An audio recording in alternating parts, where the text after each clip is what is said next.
Hello, my name is Jim James and I'm your host on this Speak PR podcast. Now on this show, I like to help entrepreneurs and business owners to unlock the value in their business by providing some free and some effective communications experience and advice. Now, I've been an entrepreneur and a PR agency owner for over 25 years, serving over 500 clients, large and small, around the world.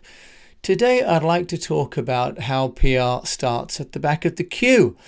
Now, I raise this because I recently went shopping, as most of us are doing now that lockdown is coming over, and was just so struck by the difference in the customer experience now that we're starting to go back into the market, but also these tools and these thoughts apply just as much to business as they do to consumer. Now, I say PR starts at the back of the queue, partly also because I've been having some conversations with people who have said to me that if they could, they wouldn't do public relations, that it's really just a necessary evil, that they feel that it's too much like hard work, that you can't prove the results, and that they're kind of worried that they might be saying the wrong thing. And I'd like to just visit that as a definition, because public relations isn't just about media relations. Public relations is about influencing and engaging with all of our publics that are responsible for the well-being of our business. In our Speak PR methodology, which stands for Storify, Personalize, Engage, Amplify, and Know, we talk about personalization being for the different audiences, and we categorize them as three.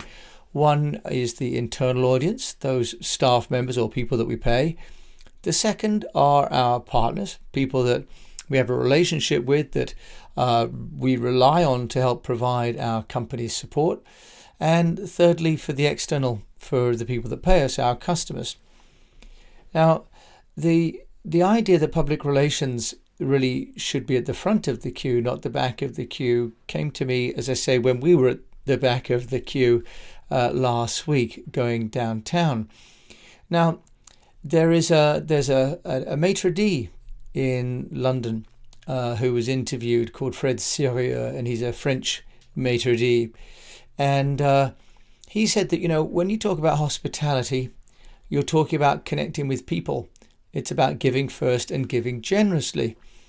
And I thought, well, that's a nice way to think about all of our customer service should be about hospitality. It's not just about the restaurant business. That should apply regardless of our business. They plan on there being 5 smiles from the staff en route to the table from reception. 5 smiles. And I'd read recently as well on an e-commerce website that this particular provider believes there should be 3 wins before you ask a potential customer for money when it comes to, in their case, buying a CRM system. 5 smiles, 3 wins. The point is that as businesses, we should be giving first to give people the sense that we are inviting them to do business with us, and not just once, but multiple times, so that we are genuinely seen to be engaging with these people that are potentially going to be customers for life. So I'm minded of a great person in the public relations and management consultancy field called David Maister. And David Maister and I had the good fortune, I should say, to correspond with David back in the mid-90s when he was still writing.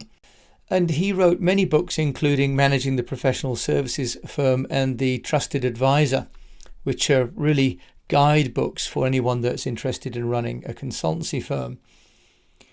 But in his website, he has an article called The Psychology of Waiting Lines. And I was looking for this because what I realized from the experience of going downtown to do some shopping, I had very different experiences depending on the shop I was in. But I'm also having very different experiences when I'm ringing different people. I rang a bank the other day and the conversation got cut off midway. but they didn't ring me back, and because they'd rung me through one of these sort of private phone numbers, I have no way to call them back. So on David Maister's website, he talks about how products are consumed and services are experienced. Now, I went to the Apple store, and it makes me feel that, it's certainly in the case of Apple, it's a service. And the overall experience was fantastic, because outside the store they'd set up some waiting lines, but also they had people outside to greet us and give us the instructions before we went into the store. Now, I was noting that all the other stores in the high street, people were waiting in line, there was no queue and no attempt to engage people until they sort of got to the front door. So really the journey on this customer experience starts well before our clients or customers are inside our office, our restaurant, our store, our factory, or wherever it is we're doing business with them. So David Maister reflects on a Federal Express advert where it says that waiting is frustrating, demoralizing, agonizing, aggravating, annoying, time-consuming, and incredibly expensive. And this calls into question what David calls the first law of service.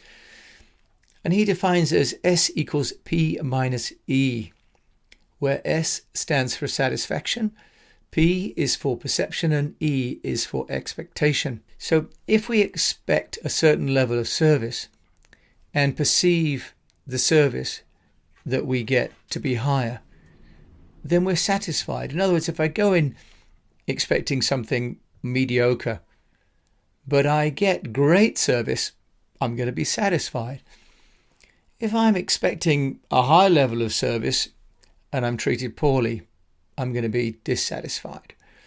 Now, this matters because in this day and age of social media, as I've shared earlier on, in this time when people can leave reviews on TripAdvisor, Google My Business, there are more and more ways that consumers can leave notes directly for our own companies, but also can share those experiences through their own social media channels. And when they do that, they're perhaps on Facebook or Twitter or LinkedIn, and they're then out of our control and quite possibly out of our even purview, unless we use some of these sites like TalkWalker that I'd mentioned in an earlier podcast. So all service managers, all of us as entrepreneurs, need to pay attention to the satisfaction levels, but also the perception levels and the expectation levels of our clients. So it's not just about what was actually done for the client, but it's what was perceived by the client before they were taken care of and what the client was expecting. Now, these can all be managed, which is good news. So there was a case in a hotel apparently where waiting times were being complained about. What they did was they installed mirrors on either side of the lift so that people could check what they were doing. I remember being at a hotel in Beijing where it was all dark and gloomy inside, and mentioning to the manager afterwards that you couldn't see any of the signs next to the buttons because the light was so sort of low mood that anybody could get lost. I went back another time and they put in some rather larger signage. Small things like this. Now in restaurants, and I remember, for example, going to Hong Kong to the Water World with my daughters last summer, and at every waiting line it'll say something like, "You'll be waiting at this point for 30 minutes." And then, of course, the irony of that was there were no queues, so it made a bit of a mockery of the 30-minute wait time because we could see the ride with no queues in front of us. But the idea of setting expectation that there will be a wait, and of course, ironically enough, we felt like we were getting ahead because it said 30 minutes and we got on in no time at all. So we felt like we were winning every time we got a ride with no queue. Now, David Maister says there's a second law of service, And that is that if we start well with a client or a customer, then it's much easier to keep them smiling than if we start badly. And we've all known the expression, you can't make a good first impression a second time, right? So this idea that if you were to settle down, and as this one waiter said, if you sit down customers in a good mood, it's much easier to keep them happy than if they start off in a bad mood. They're always looking for reasons to be upset. So here are some 8 ideas or thoughts that David Maister then goes into, and I share with you now with full credit. That number 1, unoccupied time feels longer than occupied time. So boredom is watching the passage of time, as Henry James once said. We're thinking about what else could be done, what else we could be doing instead of waiting for either the service, the phone, to be picked up or to get service at the counter. People want to get started. There's a delay if you're waiting outside that shop or that restaurant. The idea that you're sort of not doing anything with your time, for most people, that's pretty frustrating. Now, on Singapore Airlines, the moment you get on the plane, they sit you down and within minutes of the door shutting, they will hand out menus, but also hand out a hot towel to everybody, not just business, but economy, the whole of the cabin. They realize that people want to get started on their journey, so they settle them down by giving them a steaming hot towel and a menu. Number 3 is anxiety makes waiting times seem longer. If we're worried about what we're going to be doing, for example, at the dentist or the doctor's, or waiting for an answer somehow, if there's a sale on, you're worried about missing out. We're worried about, are there going to be enough of the phone that we want to buy, for example. Another thing that happens, of course, can be cognitive dissonance. In other words, questioning our own purchase. Now, this happens not just in consumer, but in business too. There's an anxiety that we all have when we're about to make a purchase. Although my daughters might disagree with you on that. They don't seem to have any anxiety at all about purchasing. But most of us worry a little bit about either spending the money or the decision that we've taken on the purchase. Is it the right one? Can we afford it? And so on.